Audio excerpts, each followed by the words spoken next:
Alors bonsoir Anaïs et les collègues qui sont intéressés pour mettre une bande son ou une vidéo, hein, comme j'ai expliqué ce matin. Donc dans le cas d'une bande son, tu vois le souci donc avec les fichiers MP3, c'est qu'ils sont trop lourds et donc ça passe pas dans les QCM sur Pronote. Donc l'idée c'est de enregistrer ta voix là. Donc soit sur un fond d'écran, et puis histoire que ce soit un peu plus agréable, ludique que d'avoir cet écran là. Ou alors, ben, tu projettes, tu ouvres ton fichier Word ou je ne sais quoi, un PowerPoint avec le texte. Et puis, bon, ben voilà, tu fais ton blabla en anglais, en allemand, en espagnol, en arabe, en ce qu'on veut. Ensuite, quand tu as terminé, ben, tu cliques ici sur arrêter. Je vais pas le faire parce que sinon, vous ne pouvez pas voir la suite.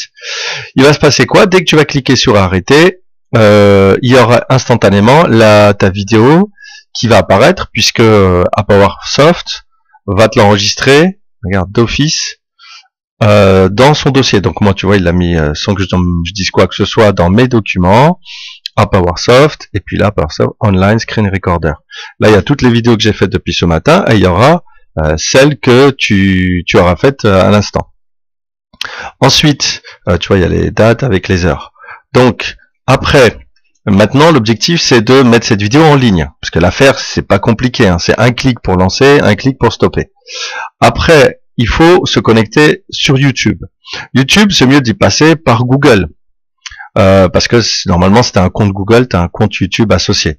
Donc, tu ouvres YouTube et il va te proposer les vidéos. Et notamment, ici à droite, de les créer.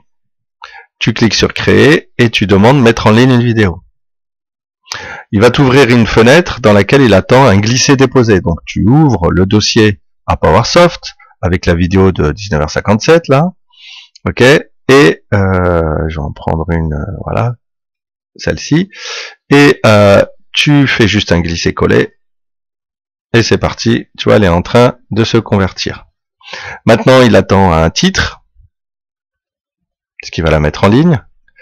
Éventuellement un petit texte présentation ici, pour donner envie aux gens de la visionner. Et puis tu cliques sur... alors voilà, pardon. Il y a le lien ici. Donc là, tu cliques à ce niveau-là, tu vois, copier le lien. Maintenant, cette adresse, elle est copiée. C'est celle-là que tu vas mettre sur Pronote ou dans le forum. Et que moi, quand je fais un QCM, eh bien, je colle cette adresse. Et puis ensuite, bah, je dis aux élèves, à partir de la vidéo que vous avez ici, bon là il s'est arrêté parce qu'on a trop attendu, mais donc il te dit à partir de la vidéo que vous pourrez visionner ou de la bande son que vous pourrez écouter à partir de ce lien là, tu mets coller et puis à partir de là, les élèves, ben, ils peuvent écouter la bande son X fois et répondre aux questions. Tu vois. Donc après ici, je le refais, hein, comme il s'est arrêté, donc mettre en ligne une vidéo, on reprend celle-ci, voilà, donc audio, on a dit, je copie le lien et je clique sur suivant. Là maintenant c'est obligatoire, il faut que tu dises si c'est pour les enfants ou pas, bon, on dit oui, il n'y a pas de souci, on est prof, et puis encore suivant.